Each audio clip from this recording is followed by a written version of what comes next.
Minkejja l-maltemp aħna qegħdin hawn xorta. Antonello Abela jistidinkom għal 123 programm mis-sensiela botta u risposta. Nistidnunkom biex għal dina s-sija u kwart tibqaw fil-kumpanija tagħna. Illum ħansejħulu illum għandna programm ħansejħulu in-house għaliex kull ma se nkunu jiena Joseph u għandu jiena qatt Roberto. Joseph insellimlek qabel xejn. Nsellem lek Antonello, nsellem is-semmija tagħna u ovvjament illum Antonello nsellmu l daw kollha ħaddiema ta' protezzjoni ċivili li qegħdin jaħdmu hemm barra fil-maltemp.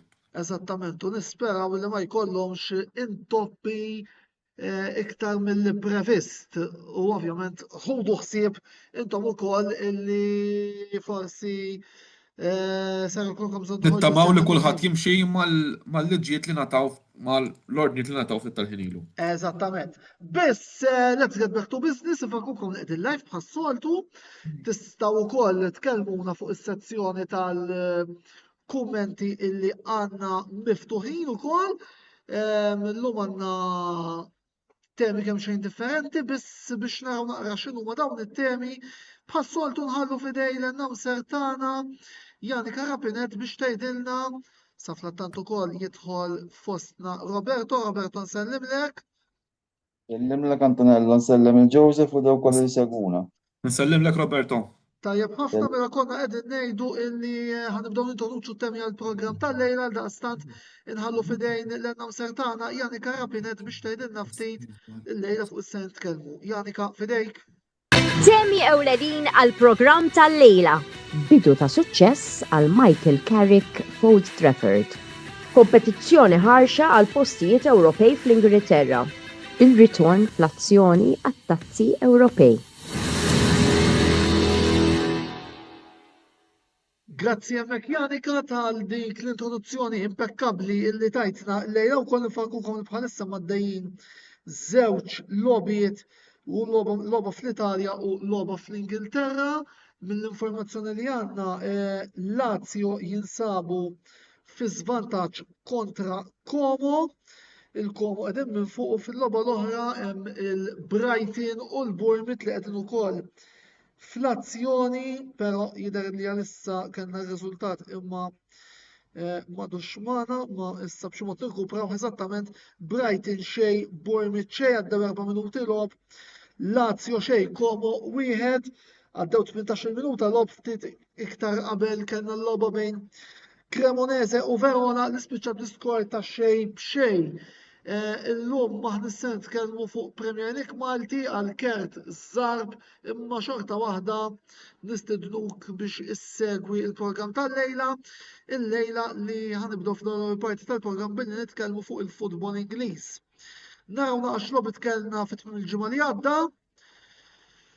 Aston Villa xejn Everton wieħed, kif bħalissa bdiet il-logħba bejn Brighton u Bournemouth, Chelsea 2 Brentford xejn, Leeds United wieħed Fulham xejn, Liverpool wieħed Burnley wieħed, Manchester United 2 Manchester City xejn, Nottingham Forest xejn, Arsenal xejn, Sunderland 2 Crystal Palace wieħed, Tottenham wieħed West Ham United 2, Wolves xejn, Newcastle xejn. Il-klassifika fit-tmiem it-22 ġurnata qed taqra kif ġej. Arsenal 50, Manchester City u Aston Villa 43, Liverpool 36, Manchester United 35, Chelsea 34, Brentford, Newcastle u Sunderland 33, Everton 32, Fulham 31, il-Brighton bħalissa jinsabu bi 30, Crystal Palace 28, Tottenham Hotspur 27, Bournemouth laħqu lil Tottenham 27, Leeds 25, Forest 22, West Ham 17, Burnley 14, Wolves 8 ovvjament, Brighton u Bournemouth għandhom dik l-istilla għaliex il-grafika qed tirrifletti il-klassifika qabel ma bdiet il-logħba. Mela, biex nibdew nitkellmu naqra fuq il-logħbiet li kellna fit-tmiem il-ġimgħa qabel xejn. Jiena fejn jidħol Premier League naraw illi it-300 ta' fuq ma rebħux it-tlieta li huma. Kellna rebħiet għal United u Chelsea, Liverpool kisbu draw. Forsi nsaqsi naqra lil Joseph u Roberto li ma kien l-iktar riżultat li laqatkom minn dawn il-logħbiet li kellna fit-tmiem il-ġimgħa qabel ma mbagħad naqbdu xi temi fid-dettall rigward din is-sitwazzjoni. Joseph. Mela, l-ewwel nett naħseb il-logħba l-iktar mistennija kienet dik bid-derbi ta' Manchester bejn United u City fej ħankun hekk b'mod għalija wara dak li għaddejjem minn United bħalissa kien b'mod sorpriż forsi right Manchester City għandhom ħafna players li huma injured, però naħseb il-United mill-ftit li rajt kellhom prestazzjoni tajba. Issa ħan nitkellem naqra fuq dak l-opinjoni tiegħi kienet għażla tajba minn Manchester United li għażlu Michael Carrick. Qabel ma nitkellmu fuq Carrick, nitkellmu fuq l-logħbiet fit-tmiem il-ġimgħa x'bagħad fuq Carrick se nitlu aktar fid-dettall. Jiena ħan nitkellem naqgħu wkoll Chelsea ovvjament reġgħu lura għar-rebħ, però naħseb kif tkeċċew jew telqu Maresca u Amorim jiena naħseb minn ħina li qed nistenna wkoll li jitneħħa slot. Liverpool reġgħu kisbu drota wieħed ma' Burnley, l-aħħar rebħa li kellhom kien fis-27 ta' Diċembru fil-liga xrebħu 4-1 ma' Barnsley, ġifieri daw ilhom 4 logħbiet mingħajr ma għamlu rebħa. U jekk wieħed jara sew ġara s-sajf li għadda, il-nef li għamlu fit-transfer market ta' sajf li għadda kien wieħed kbir li żgur naħseb kulħadd stenna li Liverpool ħajerġgħu jiġġieldu għal 21 kampjonat. Ġifieri naħseb kif qed nara s-sitwazzjoni bħalissa iktar ma' Liverpool ħajdu biex inaħħu l-Arne Slot minn coach, naħseb illi wkoll qegħdin jirriskjaw illi jinqalgħu mill-ogħla kompetizzjoni Ewropea dik ta' Champions League. Roberto, l-opinjoni tiegħek fuq il-logħbiet li kellna fit-tmiem il-ġimgħa qabel ma nidħlu fuq it-tema Carrick u temi oħra li nixtieq nittakil jallum fejn jidħol il-Premier League. Jiena naqbel ma dak li qal Joseph. Ovvjament jidher li hemm ċertu inkonsistenza ċerti timijiet li jinsabu fin-naħa fuq tal-klassifika u din ovvjament qed tkun ta' vantaġġ għall-Arsenal li minkejja li qed ifallu xi punti xorta waħda tirnexxielhom iżidu l-vantaġġ f'ras il-klassifika u naħseb li kif in is-sitwazzjoni il-lig jista' biss jintilef minn Arsenal. Ġifieri jekk ma jieħdux dis-sena l-Arsenal ma nafx meta jistgħu jieħduh il-kampjonat. Manchester City naħseb li wasal iż-żmien li Guardiola jippakkja u jħalli post għal ħaddieħor. Għax minkejja li qed jonfqu xeba flus anke f'Jannar fit-transfer market mhumiex iżommu l-pass ma' Arsenal, tilfu ovvjament kontra r-rivali eterni Manchester United u naħseb li din kienet daqqa ta' ħarta kbira għas-Citizens biex jikomplu jisfidaw għar-rebħ tal-kampjonat, però kif qed ngħid jiġifieri naħseb li Guardiola iċ-ċiklu tiegħu mhux issa ta' wasal fit-tmiemu mill-istaġun li għadda. U naħseb li aħjar li jgħid isma' I call it a day u nieqafaw għax mhux qed nara dik il-motivazzjoni fil-plejers tas-City bħalma kellhom meta Guardiola mar hemmhekk. Fuq Liverpool jiena naħseb li kollox huwa lest biex eventwalment Xabi Alonso mill-istaġun li ġej jieħu overu. Slot jew tilef id-dressing room jew qed jipprova affarijiet li mhux itirendulu. U naħseb li dat-tim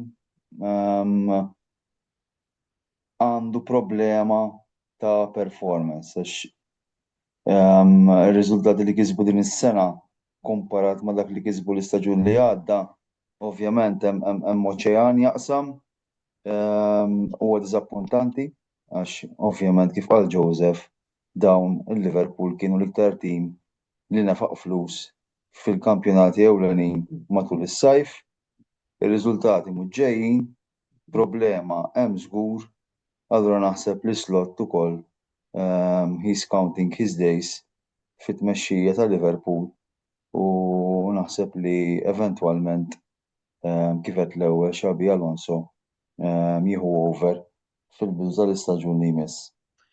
Aġġornament mill-Istadju Olimpiku sa dan it-tant Lazio xejn, Como 2 jiskurja Niko Paz għat-tim ta' Cesc Fabregas. Roberto għajmt ħafna punt interessanti li xtaqt ukoll nitkellem fuqhom iżjed tard, però għal ġasem jagħmel Kim Kamilleri, ninsab ċert li Brady wkoll qiegħed jismana u qed jistennina nitkellmu fuqha. Michael Carrick, il-manager interim ta' Manchester United, sal-aħħar tal-istaġun jibda bil-kbir b'suċċess ta' 3-0 kontra Manchester City. Nej naħseb tom xej. Mela, Mhux ngħid xejn minn snejb xejn għandkom raġun intom, għandkom Thank raġun you. intom, kien hemm dak il-gowl li tħassar ukoll fl-aħħar, però insomma x'inhu suċċess importanti li bih Carrick beda bil-kbir qabel xejn sorpriżi bl-għażla. Mela, Roberto jidher li għandu xi sara teknika se nirkupraw.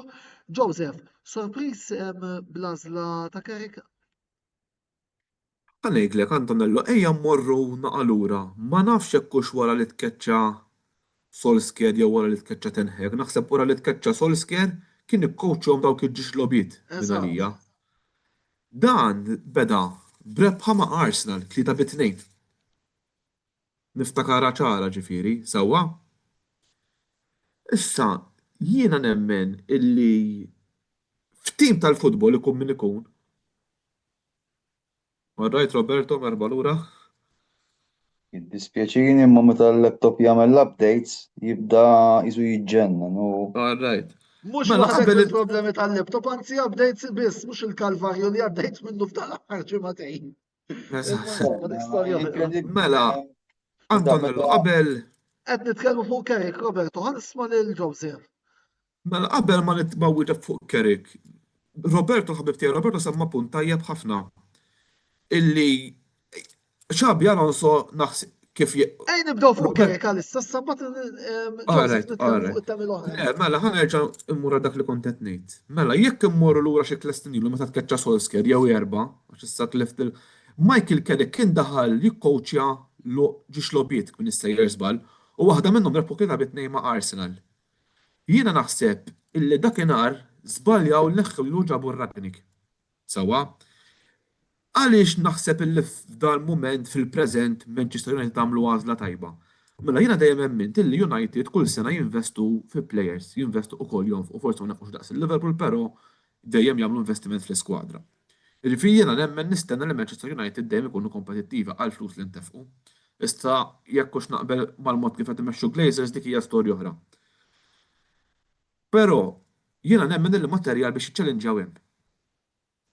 Issa Michael Carrick għandu ħaġa li nemmen li kien tajba. First of all, kien jilgħab mal-United fi żminijiet ta' Ferguson, jiġifieri rebaħ il-Champions League, rebaħ leagues, bażikament f'dawk iż-żminijiet tad-dib. Għandu għal-qalbu il-flok tal-United, illi sfortunatament illum dik il-kategorija ta' players li għal flok nemmen li spiċċat, u naħseb jaf il-logħba Angliża kif jintlab. Ġifieri. Ġifieri jiena nemmen illi bħalissa naħseb Carrick jista' forsi joħroġ ftit il-United mill-isqaq mudlam li daħlu fih. Preżentament issa mbagħad jekk tgħidli x'ħajjiġri sal-aħħar tal-istaġun, għandu x'jibqa' sal-aħħar tal-istaġun nitkellmu mbagħad skont ir-riżultati. U rridu ngħidu wkoll li għandu test ieħor il-weekend li ġej jew ta' wara kontra Arsenal. Nhar il-ħadd li ġej infatti. Nhar il-ħadd li ġej, dak huwa test ieħor biex naraw fejn ħajwassal Carrick għax iridu ngħidu kollox.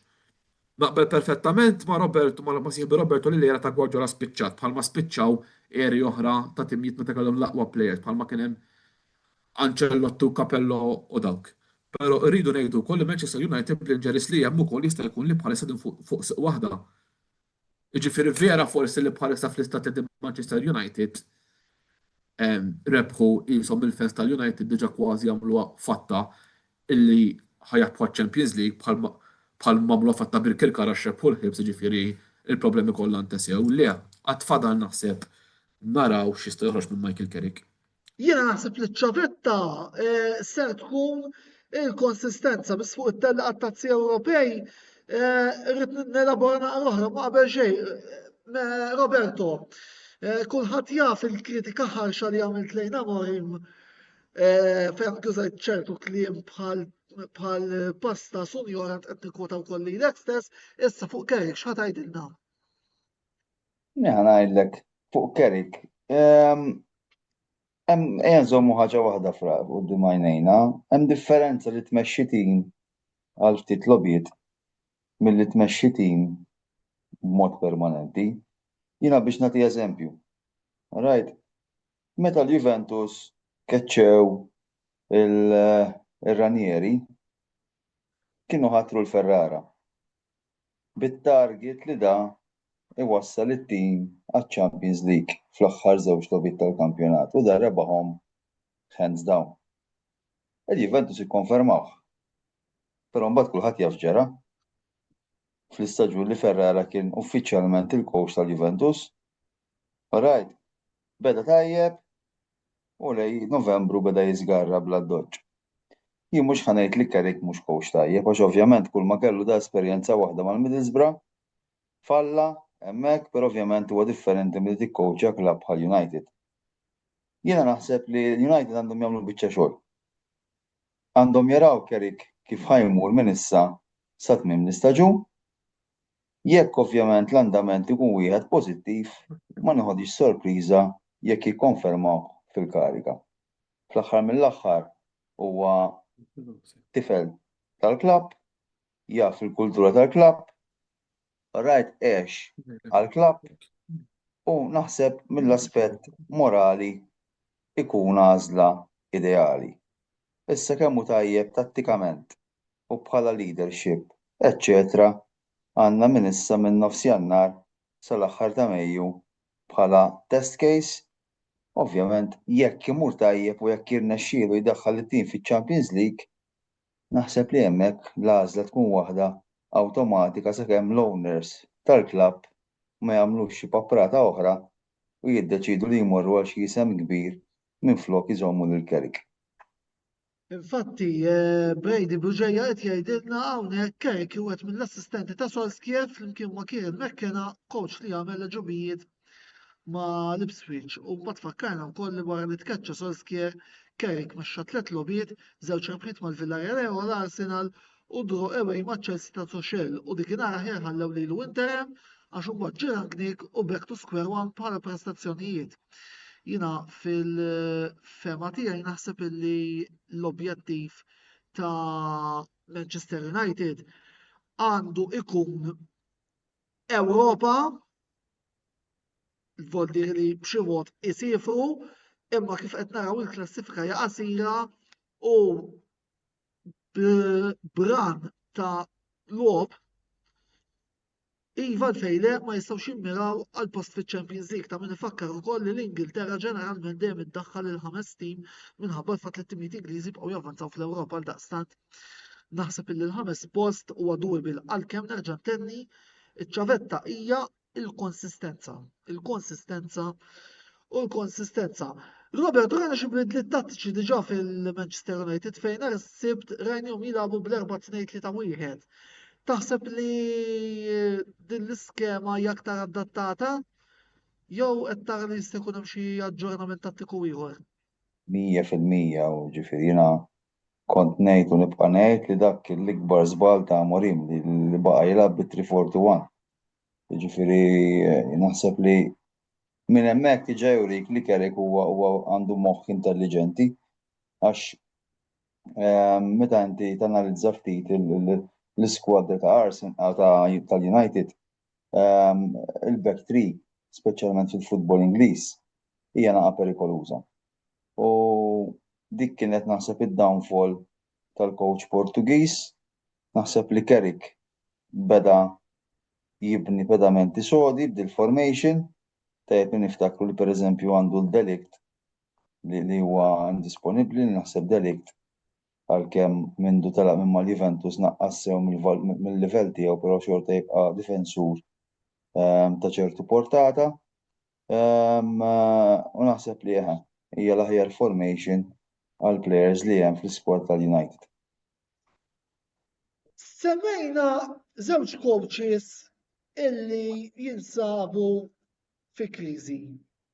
Sewwa semmejna lil Guardiola, semmejna lil Slot, imma ma semmejniex coach illi kien ħafna mistenni minnu Joseph is-sena, ħafna mistenni minnu, imma sissa għamel diżastru tant li jekk ħanerġgħu naraw il-klassifika, jiġifieri it-tim tiegħu qiegħed l-14 post. Qed nirreferi għal Thomas Frank, il-manager ta' Tottenham Hotspur. Ma ngħidlek waħda, u din ilna ngħiduha.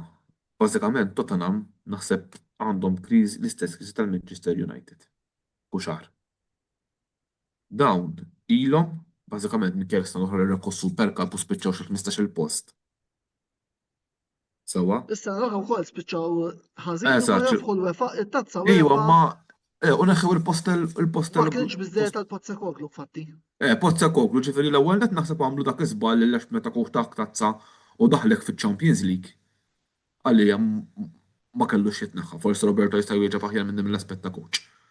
U t-tieni ħaġa kulħadd jaf li l-istess problema tal-United, il-problema ta' Tottenham qiegħda fit-top tier fis-soċjetà. Ġifieri bażikament jekk minn istejjer żball qabel din it-tazza Tottenham kien ilhom ma jerbu tazza snin, kun jsejbal fuq xi 20 sena. Sakemm ma rebħu. L-aħħar tazza li rebħu Tottenham Hotspur jidher li kienet fl-2008 il-Carabao Cup. U l-aħħar tazza Ewropea li rebħu l-Spurs kienet saħansitra it-tazza UEFA tal-84 kontra l-Anderlecht. Eżatt, ġifieri bażikament mhux qed rajna li f'dawn l-aħħar snin naħseb hemm bżonn li jinbidel it-top tier ta' Tottenham jekk verament naħseb iridu xi darba jkunu kompetittivi. Le, infatti, Danny Levy kellu jżarma mill-tmexxija ta' Spurs. U Paratici kien hemm li żarma? Eżatt, Paratici li issa marma l-Fiorentina. Fiorentina. Jiġifieri forsi qed fi żmien ta' tranzizzjoni imma Jista' jkun ukoll imma naħseb dis-sena maħniex ħa nistennew xi mirakli. stennejt nara aħjar minn Tottenham jiena. Le, anka jiena stennejt li wara l-bieraħ almenu jiġġieldu biex jippruvaw jiksbu post ma' l-Ewropa Conference jew mqar Europa League mentri naħseb ħajispiċċaw relegation. Le, fimni, Tottenham is-salva. Fil-fema tiegħi anke kwet l-klassifika naħseb il-Wolves huma ġamaqtu għajn. Il-Burnley ma naħsebx għandhom il-kwalità biżżejjed biex isalvaw u minkejja li rebħu propju kontra Spurs. West Ham m'għandhomx naħseb mhux qed ikunu konsistenti biżżejjed biex iġibu riżultati biex isalvaw. Semmejna City wkoll ħanerġa' ndur għalik Roberto fuq City li daw f'Jannar reġgħu nefqu. Ġabu l-Semenyo mingħand il-Bournemouth u ġabu il-Gwej mingħand Crystal Palace. U jiena personalment inevitabbli nistaqsi d-domanda fejn qegħdin dawk il-113 il-każ illi City kellhom irresqu għalihom. Jien kif qed l-ewwel u ġifieri da anka f'Jannar tas-sena l-oħra nefaq il-flus, jiġifieri mhux kien ir-riżultat xorta ma rebaħx, jiġifieri jiena naħseb li Guardiola naħseb wasal iż-żmien li jwarrab għax ir-riżultati juruk. Jiġifieri ir-riżultati ma jikdbux u minkejja li qed jonfoq bla doġġ xorta mhux qed irrendilu, jiġifieri xi ħaġa ħażina hemm żgur. Mill-banda l-oħra jekk nista' ngħaddi kumment fuq Tottenham. Jiena ma nafx hekk hawn xi partajt tal-Spurs li qed isegwu dan il-programm, però nistaqsi meta nħatar dan il-manager x'kienet ir-reazzjoni tagħhom? Kienu soddisfatti li minn dawk il-managers kollha li hemm ħattru lil dan għax kull rispett ġifieri da x'għamel speċjali fil-karriera tiegħu. Mela għandek clubs li jaħtru managers u jonfqu l-belli liri biex ikollhom managers ta' stoffa għalkemm mhux dejjem jirnexxu. U daw ħatru lil da b'kull rispett għax kellu ftit staġuni tajbin mal-Burnley. Mal-Brentford. Jew mal-Brentford, sorry. All right. Easy, ħanajdlek.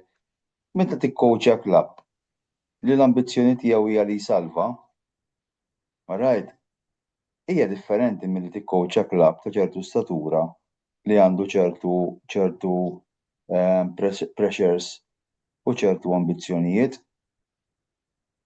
Da, hemm differenza kbira se tgħid li ma kienx hawn managers li rnexxew, mela ma kienx hawn, dejjem ikun hawn li jirnexxi, alright? Però tara s'issa l-andament li kellhom Tottenham f'dan l-istaġun, jien għadni ma nafx kif dadu ma rriżenjax, b'kull rispett.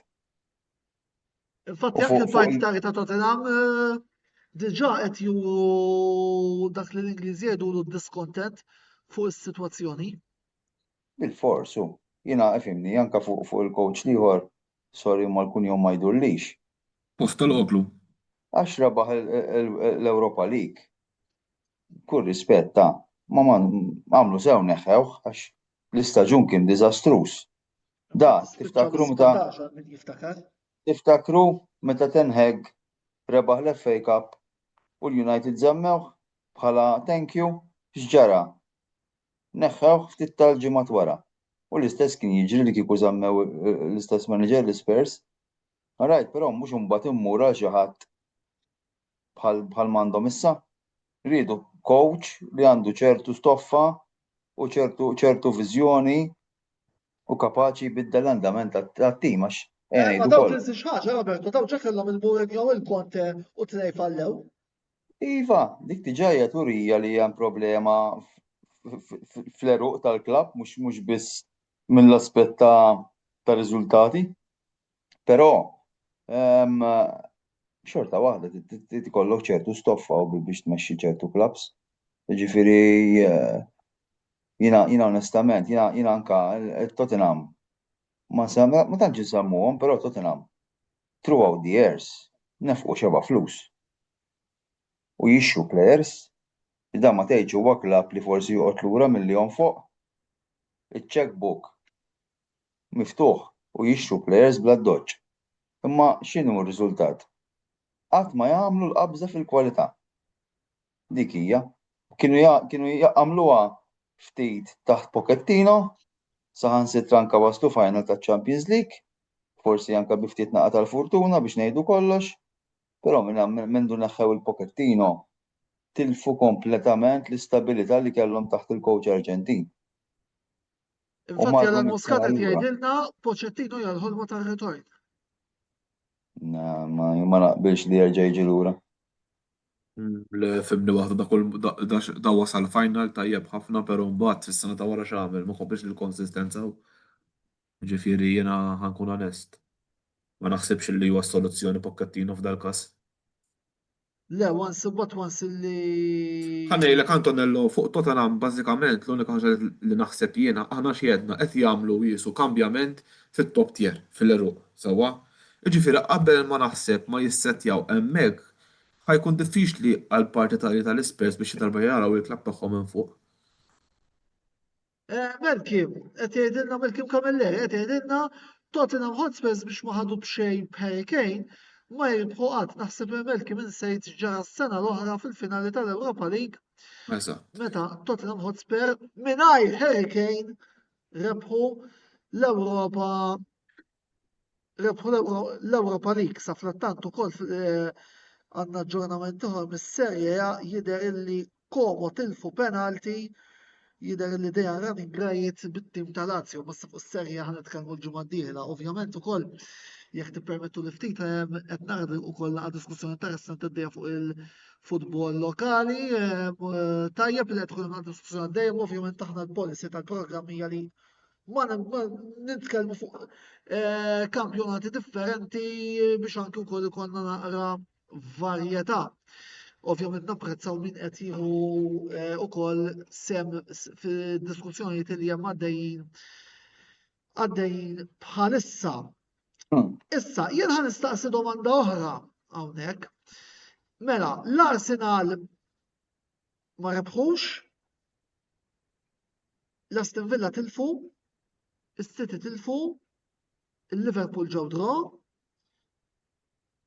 u nar f'nofs il-ġimgħa kif se nitkellmu fit-tieni parti kien hemm it-tazzi Ewropej. ħajkonna t-tazzi Ewropej. Taħsbu li kienet kombinazzjoni? Ma nemmenx jifimni. Jista' jkolli forsi kien hemm, però jien ma nemmenx f'dawn l-affarijiet ta'. Mela, Roberto rajtu jxengel rasu wkoll. Fadlina No, 5 ovvio. minuti qabel ma mmorru għar-reklami u xtaqt li wkoll immissu argumenti ieħor se nerġa' nurikom il-klassifika u kif qegħdin taraw hemm klassifika qasira ħafna. Fil-fatt għandek minn Liverpool li jinsabu r-raba sal-Fulham li hemm il-11 għandek 5 punti klassifika qasira sewa l-postijiet ta' Champions League, sewa l-postijiet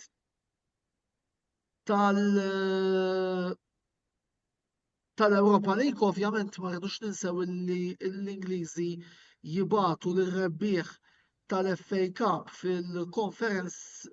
fil-tazza UEFA, skużawni, u fil-Conference League ikonna rebbieħ tal-Carabao Cup għal daqstant jidher li għandna kompetizzjoni ħarxa ħafna għal postijiet fl-Ewropa.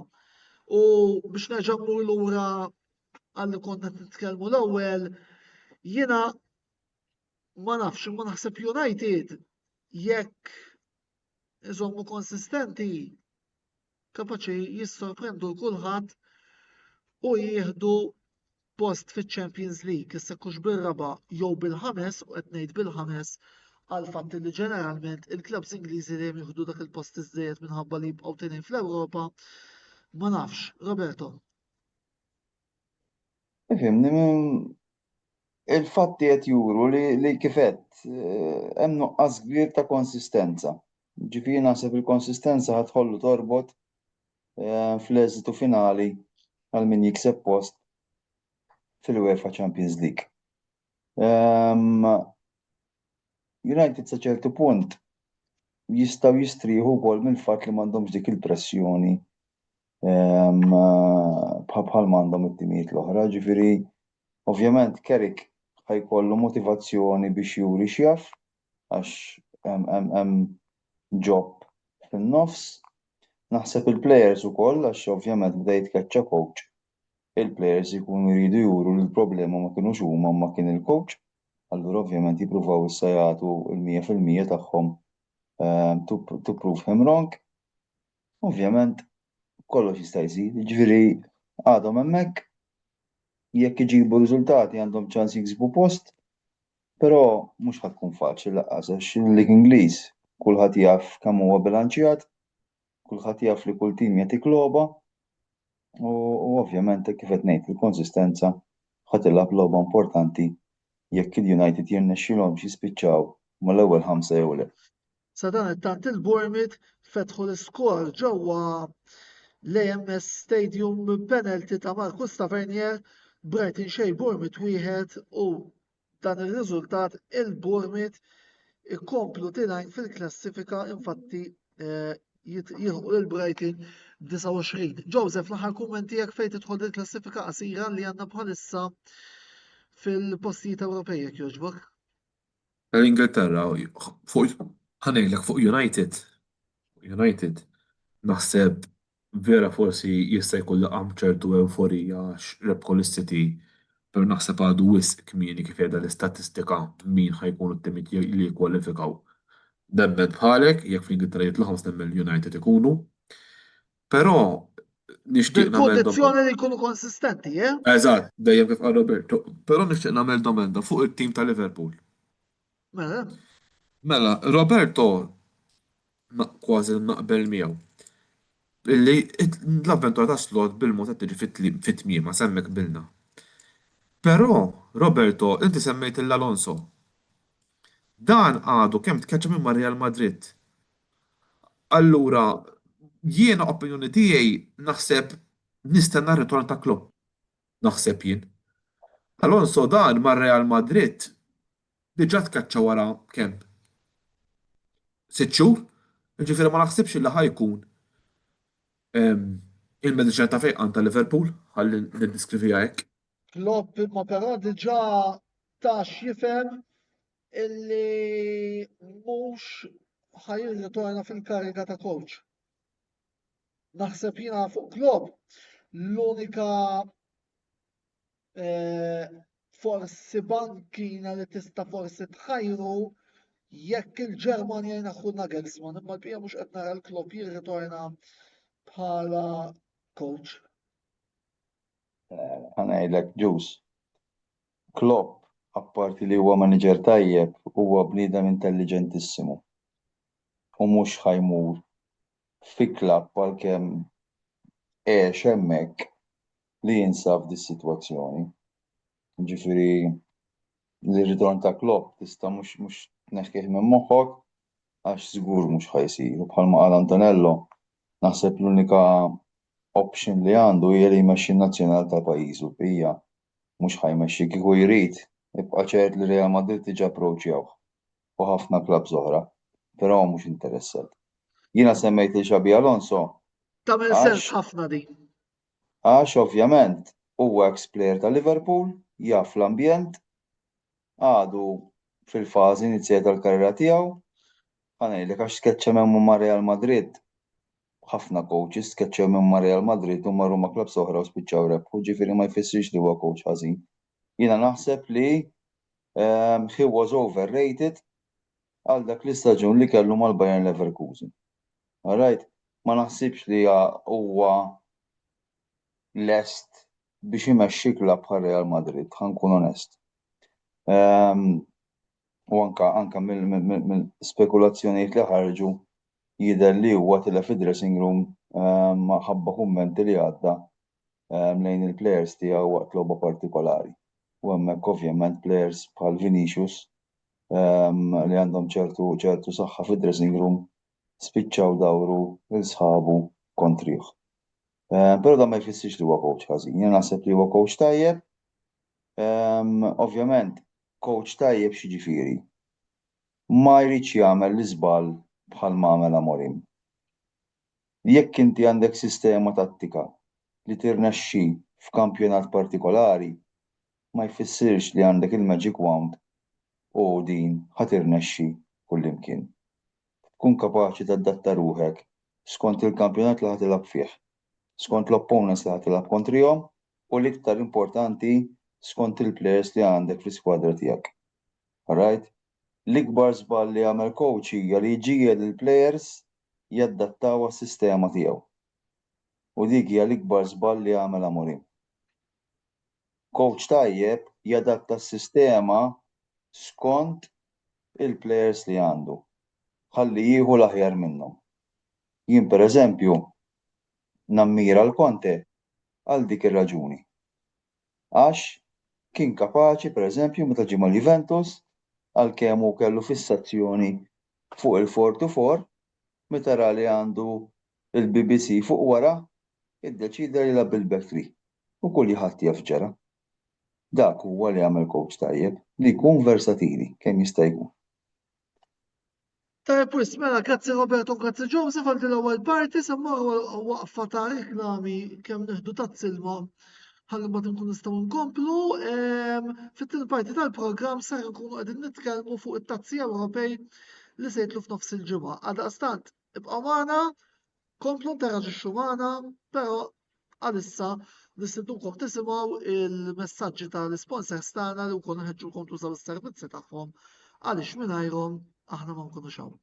Dalwaqt magħkom.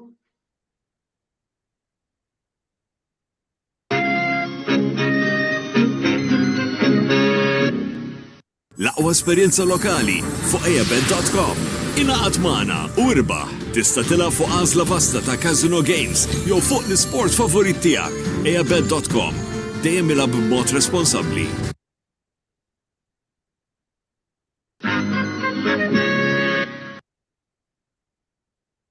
Wasal eluq żmien ommok, missierek, jew xi ħadd minn tal-familja, għandek xi okkażjoni jew xi attività mal-ħbieb u trid issib restorant tajjeb b'ikel ġenwin u prezzijiet qalbu ta' kulħadd? Post wieħed għandek issib El-Katalan tax-Xajra fejn issib għażla vasta ta' pizza, pasta, grills u għaġin f'atmosfera b'element familjari. Għal bookings ċempel fuq 21 800 997 jew żur is-sit tagħna għal iżjed informazzjoni. El Catalan, ir-ristorant għalik.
Eabed.com, l-għażla tal-Maltin, fejn tista' tilab u tirbaħ, ingħaqad, iddepożita, biċ-ċans li tirbaħ.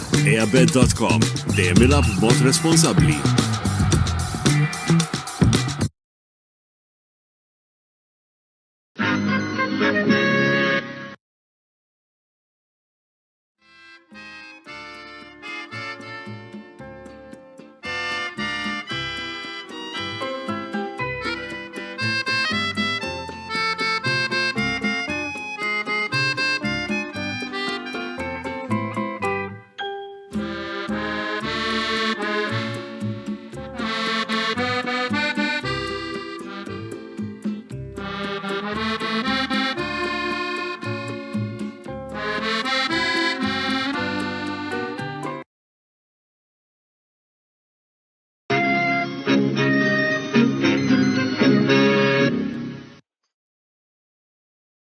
Merma lura t-tieni parti tal-programm Botta u Risposta fejn flimkien miegħi Antonello Abela ma' Joseph Magru ma' Roberto De Brincat illum qegħdin nagħtu ħars iktar lejn ix-xena internazzjonali. Riżultati bħalissa ħin il-mistrieħ Lazio xejn Como 2 mill-kampjonat Taljan u mill-kampjonat Ingliż Brighton xejn Bournemouth 1. F'nofs il-ġimgħa se tirritorna il-UEFA Champions League u il-UEFA Europa League fejn f'daw il-ġimgħa se jkollna raħjel fuq min se jagħmilha mal-ewwel 8 u min se jmur għall-logħbi tat-tieni round li se jkollna fi frar. Nagħtu naqra ħarsa għal daqstant lejn il-logħbiet li ser ikollna bejn illum u għada fil-UEFA Champions League li qegħdin ukoll taraw l-għajnuna tal-grafika. Il-qada fl-4:30 ikonna l-logħba bejn il-Kajrat Almaty u ċerkel Bruġ fis-7:15 Bodo Glimt kontra Manchester City. U mbagħad fid-9 ikollna Copenhagen Napoli, Inter Arsenal, Olympiacos Bayer Leverkusen, Real Madrid Monaco, Sporting Lisbona Paris Saint-Germain, Tottenham Hotspur Borussia Dortmund u Villarreal tilab kontra Ajax. L-erba' u mbagħad ikollna logħbiet bejn Galatasaray u Atletico Madrid u Karabag Eintracht Frankfurt fis-7:15. Fid-9 Atalanta Athletic Bilbao, Bayern Munich, Union San Gilwas, Chelsea Pafos, Juve Benfica, Newcastle PSV, Marsilja Liverpool, Slavia Praga Barcellona kien erba' wkoll għandna xi logħbiet interessanti. Mela, nagħtu naqra wkoll ħarsa lejn il-klassifika qabel ma niftħu d-diskussjoni fuq il-Champions League fejn għandna jien qassamthom meta kont nipprepara l-grafiċi fil-gruppi ta' 8 biex anke wkoll nagħtu naqra indikazzjoni ċara min qiegħed fejn. Mela fl-ewwel 8 postijiet għandna l-Arsenal bi 18, Bayern 15, Paris Saint-Germain, Manchester City u Atalanta 13, Inter Real u Atletico bi 12 u mbagħad għandna Liverpool id-9 bi 12, Dortmund u Tottenham 11, Newcastle, Chelsea, Sporting u Barcellona 10, Marsilja li għandhom 9 u mbagħad b'9 ukoll għandna il-Juventus, il-Galatasaray, il-Monaco u l-Bayer Leverkusen, PSV Eindhoven 8, Karabag Napoli u Copenhagen 7 b'6 punti u mbagħad Benfica Pafos San Gilwas 5 Athletic Bilbao u Olympiacos Eintracht Frankfurt u Club Brugge 4, Bodo Slavia u Ajax b'3, Villarreal u Kairat Almaty 1. U mis-16 logħba illi għandna fuq l-aġenda hemm diversi logħbiet li ħajspikkaw, però naħseb illi indubjament il-logħba tas-seba' ġurnata tal-UEFA Champions League se tkun dik bejn Inter u Arsenal. Robert, ħanibda bik. Test importanti għal Inter li jisfidaw lil-Gunners ta' Mikel Arteta. X'inhu l-approċċ li Christian Kivu jrid jieħu għal din l-isfida meta tqis illi sissa Inter tilfu l-konfronti diretti kollha, biss għandhom bżonn rebħa biex forsi anki serħu rashom malajr kemm jista' jkun minn post mal-ewwel 8 illi jekk iġibuh se jevitaw żewġ logħbiet li se jiġu fi żmien kruċjali għan-nerazzurri fil-kampjonat. Nitolbok tixgħal il-mikrofon ukoll. Jekk jogħġbok. Jiena fl-opinjoni tiegħi l-approċċ għandu jkun wieħed tipiku ta' kif jilagħbu Inter, jiġifieri ma narax għalfejn l-Inter għandhom ibidlu l-pjan tattiku tagħhom. Ovvjament huma konxi li ħajfaċċjaw tim li qiegħed l-ewwel fl-iktar kampjonat b'saħħtu li hawn fl-Ewropa, ġifieri mhux ħatkun xi passiġġata għan-nerazzurri.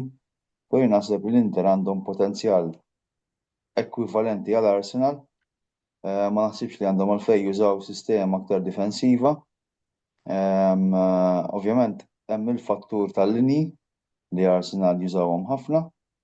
U forsi peress li Inter jilagħbu bil-back three din kapaċi taffettwa, però naħseb dan l-istadju coach jagħmel żball jekk għall-logħba waħda jibdel is-sistema tattika jew il-pjan tattiku tiegħu. Għax ovvjament hemmhekk joħloq konfużjoni u inċertezza fil-plejers tiegħu. Ġifieri kieku jiena flok il-coach tal-Inter nżomm l-istess sistema, ovvjament inkun naqra iktar kawt li ma nħallix spazji mal-linji, però nħalli l-plejers jilagħbu l-logħba naturali tagħhom. Ovvjament fil-linji bħalissa forsi għatem naqra problemi, speċjalment fuq il-linja l-emenija fejn Henrique għadu mhux qed juri l-lob tiegħu. Joseph, inti min tibda fuq quddiem ma' Lautaro għada, lil-Thuram jew l-Pio Esposito? Għanni l-Pio Esposito Meta qed tqis ikun anke tajb. l-QB tal-Arsenal. Però naħseb Nistgħu nwieġeb jiena qabel Joseph. All right, imma nix nisma ta' Joseph ħalli wkoll indaħlu fid-diskussjoni. Le, ma jien kieku mhux il-min ħanilab ma' Lautaro, jiena kieku nħalli Lautaro barra, għax Lautaro fil-logħbiet l-iktar importanti ma jkunx hemm. Osservazzjoni tajba. Jiena kieku nilab il-Thuram u l-Esposito, mhux il-Lautaro u jew Thuram jew Esposito, jien kieku Lautaro nħallih bil-qiegħda. Ber, taqsal il-kurstan, inti x'taħdem xogħolok? Ma nistax ngħidlek, hija xi ħaġa Eżattament, ma nistgħux ċerta Eżatt, le, ma kieku kon ngħidlek, anzi, ħalli ibda l-xogħol għandek u mur forċi terjaw taqra l-futur għax onestament ngħidlek kieku kon naqra l-Lautaro, onestament hemm kien miex moħħi, għax kif qal Roberto, fl-Italja speċjalment, b'Lautaro tal-konfronti diretti kollha mejjed kien. Ġifieri, naħseb jiena nibda flok Lautaro naħseb nibda l-Esposito ma' Thuram, nipprova, tattika. Imma mbagħad naħseb Pio Esposito rridu ngħidu kollox ma tantx għandu sista m'għandux dik l-esperjenza fl-Ewropa ma' ċertu timijiet kbar. Għax jekk tara inti mat-timijiet l-Skurja mal-Lecce, Skurja u l-Gowġi kif ġie. Mat-timijiet iż-żgħar. Ġifieri tajjeb mhux qed ngħidlek li pjan ħażin, nemmen li ħajkollu potenzjal il qudiem. Però naħseb min biex jibda kontra timijiet bħal-muwa Arsenal li qed fl-ewwel l-aqwa lik fid-dinja, kif qal Roberto ġifieri. Eżattament, u ta' min isemmi wkoll li Arsenal, kważi għandhom naraw l-klassifika naħa tal-Arsenal, tista' tgħid li bidru u jekk ir-riżultati jmorru favurihom kważi jkunu għaddew ukoll għar-round li jmiss insellmu wkoll lil Janika li qed tgħidilna proset tal-programm, qed tgħidilna li huwa l-iktar wieħed segwit ukoll jien minn ħadd tiegħi nirringrazzja tal-feedback li qed ittina wkoll nirringrazzja tal-voice overs eccellenti illi qed ittina wkoll. Min-naħa l-oħra jekk forsi nagħtu naqra ħarsa lejn il-logħbiet illi għandna għada wkoll semmejnihom diġà, rajnihom fil-klassifika diġà għandhom l-istess ammont ta' punti, però dik Tottenham Borussia Dortmund interessanti, X'taħsbu? Hija logħba tajba, ma naħsibx li hija l-iktar waħda li ħadd tiġbed interess u rispett li Ovvjament l-interess naħseb se jkun fuq San Siro jiena semmejta anki għal fini ta' klassifika l-iktar. Le fimni naħseb nullu dilettant tal-futbol bħana naħseb għar inter-Arsenal jara uċek. 100%. Biss. Le stax kont ħatkellem fuq ir-Roma. Le fuq l-Ewropa li se nitkellmu dal-waqt għaliex ukoll xtaqt insemmi diversi logħbiet interessanti oħra li se jkollna l-erba li se jinkludu timijiet Taljani wkoll u ħanurikom naqra il-klassifika il għaliex jiena pereżempju se nitkellem fuq żewġ logħbiet Juventus Benfica ħanibdew biha l-ewwel. Roberto Mourinho jirritorna fl-Italja kif Benfica jżuru l-Allianz Stadium għal sfida li kif qed naraw fil-klassifika u importanti ħafna għal fini ta' kwalifikazzjoni. Juventus li għadhom b'9 u Benfica li għadhom b'6. Jekk ifalli di Mourinho hemm iċ-ċans li jiġi eliminat mill-ewwel. Jiena ovvjament ħanitkellem bħala porter tal-Juventus. Xejn nhar mir-rebħa ma tissodisfana, ġifieri jiena nemmen li Spalletti qed jagħmel biċċa xogħol tajba, it-tim taħt dimensjoni ġdida kemm ġara li ġara nhar is-Sibt. U naħseb li nhar l-erba' nibdew bħala favoriti li niksbu 3 punti għalkemm to be honest Benfica dejjem kienu għad ma jibsa meta ġew jilagħbu ġo Turin. Biżżejjed infakkar li l-istaġun li għadda kienu rebħulna, ġifieri mhix ħadkun xi logħba training session laqqas xejn. Ovvjament it-timijiet ta' Mourinho kulħadd jaf x'karatteristiċi jkollhom. Però naħseb li Juventus qegħdin fi triq tajba, pass falz kulħadd ikollu bħalma kellna nhar is-Sibt, però naħseb li Spalletti qed juri li huwa veru coach ta' livell. Inni ma nara Juventus jiddominaw lob kif qed jiddominaw dal-aħħar ġimgħat snin mhux ħażin. U ovvjament nittama issa li dak li m'għamlux nhar is-Sibt jagħmluh nhar l-erba'. Jekk nista' nagħmel parentesi qasira fuq il-Juventus, jien niskanta, jiena nsegwi ħafna ġurnalisti Taljani u xi jikkummentaw.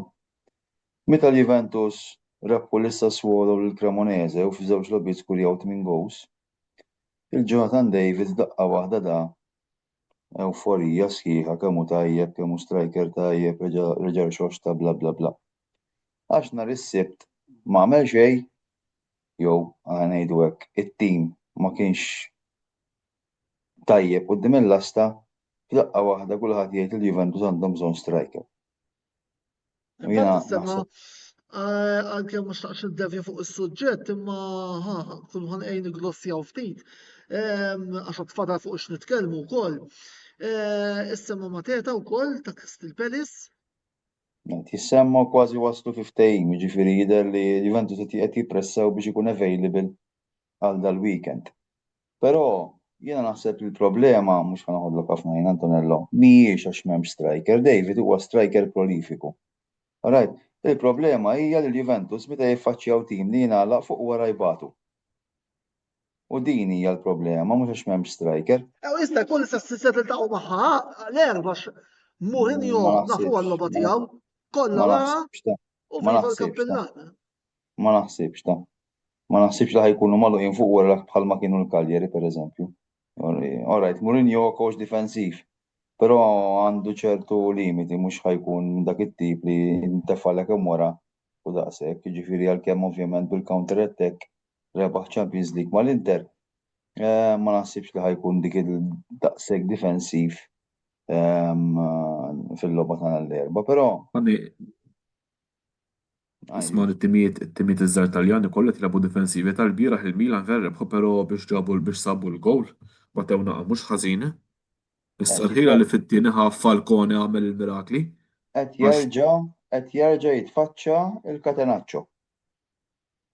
ċertu timijiet Taljani qed jerġgħu jużaw il-Catenaccio li konna naraw fis-70s u fl-80s.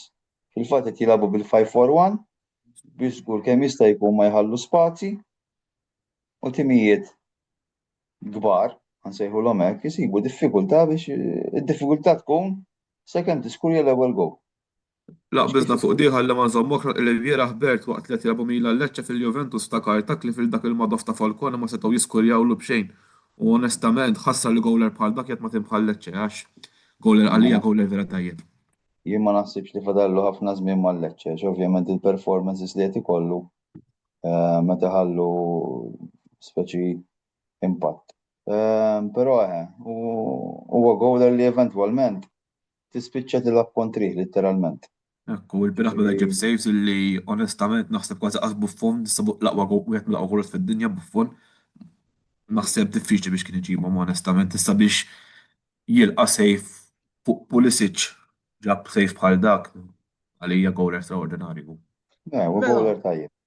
Lura għas-suġġett, l-oborra li xtaqt niddiskuti, tinvolvi wkoll kważi tkellimna fuq it-timijiet Taljani tista' tgħid fuq fejn tidħol il-Champions League. L-oborra anke se nurikom il-grafika xemm klassifika li tinteressam. Napoli li se jżuru Copenhagen, diversi injuries, imma nerġa' ngħid, imma żewġ timiet għandhom 7 punti u telfa għal tim ta' Antonio Conte tista' tikkompromettilu mhux ftit il-possibilità ta' kwalifikazzjoni anke meta tqis li Napoli il-ġimgħa d-dieħla jgħidu jilgħbu kontra Chelsea. Joseph. Fimni, jiena naħseb Napli l-istess mhux qed ikunu konsistenti fil-lig, jiġifieri fl-Ewropa mhux nistenna li jagħmlu mirakli. Kontra Copenhagen nemmen li jerbħu it-tim forsi huwa ta' level baxx. Ġifieri imma però mhux qed nistenna li ħajmorru ħajrbħu żgur, ġifieri għax qed naraw Napli mhux daqshekk konsistenti naħseb jiena. Taħseb li Conte tal-avukat tax-xitan qed jagħmel minn kollox biex jinqala'? Fimni min segwa l-Conte fil-passat sew ma' Juventus, sew ma' Inter, ġifieri kulħadd jaf li da season ma' De Laurentiis ma beda xejn tajjeb. Ġifieri mhux ħankun sorpriż li jinqala. S'issa ovvjament ġerġa' ġab tazza fil-Koppa Talja Minister Sballadu hemm mhux hekk. Le, Koppa Talja inqalgħu diġà. Inqalgħu Koppa Talja ġifier bażikament naħseb biex jirpu Champions League diffiċli ħafna kważi impossibbli, ġifieri biex nerġgħu narawh jitlaq il-barra naħseb mhux ħankun sorpriż ifhimni. Mela, qed nara kumment minn għand Clayton Xkembri, jiena nirringrazzjak tal-feedback tiegħek, però ovvjament mhux se nagħmel paraguni, anzi insellem il-kollega Christian Muscat illi ninsab ċerti li qed isegwina wkoll għax fil-fatt anke meta nkunu qegħdin il-ground nirrapportaw il-logħob dejjem ukoll tini naqra feedback fuq kif nistgħu wkoll dejjem intejbu l-programm. Ovvjament Christian nisperaw illi fi programmi futuri naraw ukoll fuq il-panel ta' botta u risposta. Mill-UEFA Champions League immorru għal-UEFA Europa League nhar il-ħamis. Antonello. Għajd Roberto. Nista' għaddi kumment fuq Napoli? Yes, tajjeb, qabel ma nibdew nitkellmu fuq l-Europa League. Jiena naħseb li daw it-tliet logħbiet ħajdeterminaw il-futur ta' Conte. Jiena naħseb li Champions League ħatkun diffiċli mal-Copenhagen għalkemm huwa tim żgħir, però jagħtik logħba u kapaċi jġibu riżultat. Ovvjament hemm il-konfront dirett imbagħad mal-Juventus u hemm il-logħba maċ-Chelsea. Ġifieri jekk Conte jfalli daw it-tliet logħbiet, jiena ma nħu xejn bi kbir li sal-aħħar ta' Jannar ma jkunx għadu l-coach ta' Napoli tgħidu li kemm inti negattiv kemm ma tniżlux. Mhux ma nniżlux lejna il-kont inħobbu. Però tiġat nara ċertu xquq anke l-fatt li ħajneħħulu xi players ma jistgħux iġibu players ħabba problemi ta' flus. Għandhom iġibu- l-injuries imma jew ukoll. Għandhom l-injuries, però biex pereżempju jġibu player ovvjament idu jneħħu għax m'għandhomx transfer budget. Ġifieri tiġa ħad tkun l-ewwel skuża tiegħu li jisma' l-iskwadra ma kienx b'saħħitha biżżejjed, ma kellix players biżżejjed biex taf inti ħabba l-injuries li kien hemm ikolli replacements tajbin u naħseb li daw it-tliet logħbiet huma tliet logħbiet diffiċli ħafna u kapaċi jiddeterminaw il-futur tiegħu għalkemm jien xorta ngħid li fl-aħħar tal-istaġun jekk ikun għadu hemm xorta waħda idabbar rasu. Jiena Naħseb naħseb ta' wkoll Conte- sa' Ġunju. Sa' Ġunju mhux se ngħid li jirriżenja issa, ma f'Ġunju jżarma żgur. Jiena naħseb li għamel żball li baqa' hemmhekk ħankun onesti ġifieri. Efem nista l-oħra ħankun onest mhux ħallik tilfuħ l-Inter fil-verità sar ħira li ħadaw. Imma però smani anke meta kien mal-Juventus illi beta ħaġix lik mbagħad ġara li ġara bejnu bejn Agnelli mal-Inter malu ġielet ma' Chelsea spiċċa bil-banet ma' Tottenham tilaq f'nof season ġifieri l-kalkulu tiegħu huwa dak li hu.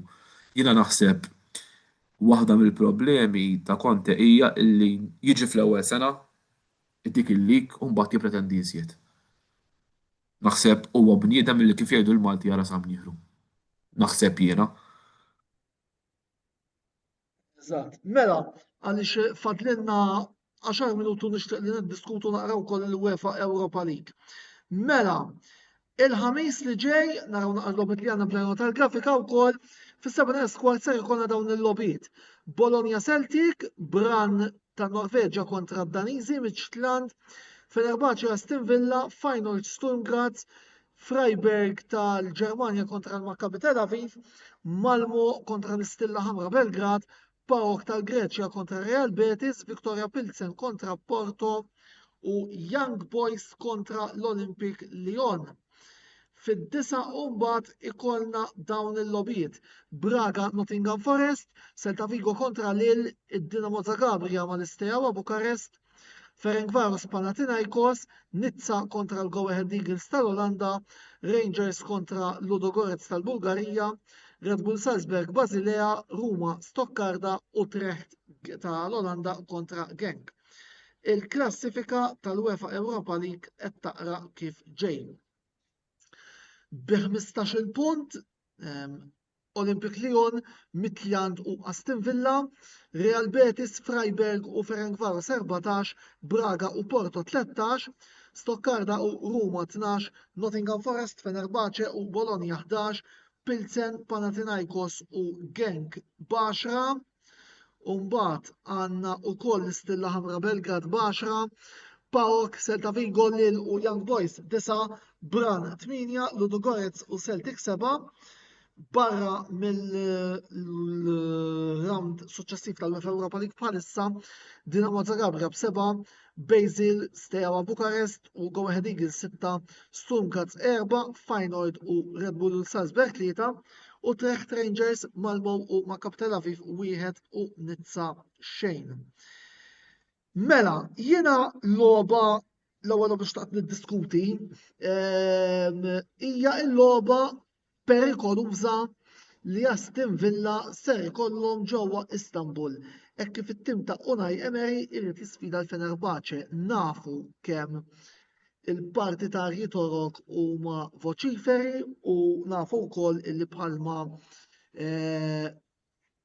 meta turi li żar aħmar lil Barri Batir Villa, is-supporters torok kif jaraw xi ħaġa jew xi tim Ingliż dejjem jaraw kif se jagħmlu l-ħajja diffiċli iktar mis-soltu. Roberto, bħala mill-esperjenza tiegħu wkoll bħala coach, l-intoppi illi Aston Villa jistgħu ser isibu jistennewhom fit-Turkija. Anke meta tqis li Villa għandhom bżonn il-punti biex ifittxu jserħu rashom minn post mal-ewwel 8 wkoll. Kif qed inti fimni xejn mhu faċli għall-ebda tim jilgħab ġo Istanbul, ġifieri l-atmosfera taffetwa u hija punt determinanti, però barra minn hekk naħseb li Fenerbahce għandhom ċertu skwada ta' kwalità. Eżatt. Ġifieri mhux ħajlabu ma' tim sempliċement għax dan għandu stadium u s-supporters huma voċiferi. Fenerbahce Barra jridu minn hekk- rebħu wkoll biex anki jippruvaw jasqu l-ewwel tminja. Barra minn hekk, Aston Villa dal-aħħar ishom mhux qed ikunu konsistenti. Ġifieri hemm ċertu element ta' inkonsistenza wkoll fit-tim minn Birmingham. Jiena naħseb li għal din logħba Fenerbahce jibdew favoriti li jiksbu 3 punti. Ġifieri jiena mhux qed nara il-Villa qed narahom diffiċli li jiksbu 3 punti minn din il-logħba, nkun onest. Interessant. Previżjoni interessanti. Naħseb jien kelli nilagħba 1x. Tirbaħ il-Fenerbahce jew draw. Ġeneralment it-timijiet Ingliżi ibatu ġewwa Istanbul. Logħba oħra li kien ħajaċċenna liha Joseph u li infatti xtaqt niddiskuti issa hija dik li ħadd intlab fid-9 mbagħad bejn Roma u Stoccarda. Ta' min isemmi li żewġ timijiet bħalissa jinsabu id-9 u l-10 b'12 punt. Għaldaqstant Joseph da se jkun konfront importantissimu għal fini ta' klassifika meta tqis illi min jirbaħ prattikament għandu ċans jispiċċa mal-ewwel jidħol mal-ewwel 8 ovvjament tkun tfadal round ieħor il-ġimgħa ta' wara. Nittama illi Roma jitħabtu, jajjew u qabel nhar it-tnejn ma jkollhomx l-enerġija ħalli nhar il-ħadd jinżlu fuq siq waħda. Le fimni Roma l-istess ġifieri qegħdin l-istess bar fl-Italja sejrin tajjeb, Stuttgart mhumiex xi tim mhumiex żjana ta' mhux ħatarmihom, però naħseb illi Roma toħroġ rebbieħa minn dal-konfront ġifieri first of all huma iktar organizzati minn Stuttgart u naħseb li Roma bħala materjal ħafna aħjar minn Stuttgart. Eżatt, tifhimni il-fattore campo kif jgħidu Taljani naħseb illi jagħmel ukoll effett. Wasalna lejn l-aħħar tal-programm biss qabel xejn anke biex anke forsi ħanuża l-kelma nissodisfaw naqra lil dawk kollha li bdew jiddiskutu l-lobit li kellna tal-Premier il-ġimgħa li għaddiet u hawnhekk kull ħanħu naqra l-kelma jiena fuqha jiena dil-ġimgħa anzi dan il-jumej kelli l-opportunità li nara 12 tim fl-azzjoni u nista' ngħid illi Birkirkara għamu għall-okkażjoni kien hemm ħafna diskussjoni fuq l-logħba Birkirkara Hibs. Biss ikolli ngħid illi Hibernians bejn telfa ta' Vilella bejn sfortunatament ċertu għażliet illi jiena ukoll bdejt nikkwexxinja anke mit-tribuna mill-sezzjoni tal-medja fejn kont qed nara l-logħba. Mhux se neħħi l-mertu ta' Birkirkara għax fl-aħħar mill-aħħar rebħu meritatament iżda ċertu għażliet li jagħmel Branko Nisevic naħseb illi hemm bżonn jiġu riflessi naqra u kif jgħidu l-Ingliżi kwexxinjati iktar inevitabilment. Onesta Antonello jiena Inevitabilment qed nirreferi għall-għażla tal-Gowler. fimni mhux għażla tal-goaler biss fuq it-tim tal-ħibs ħanejt ħaġa.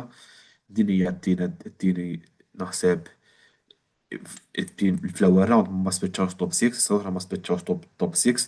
Vera rebħu l-FA Trophy, però jekk wieħed jara prestazzjonijiet nemmen il-riżultat huwa giddieb.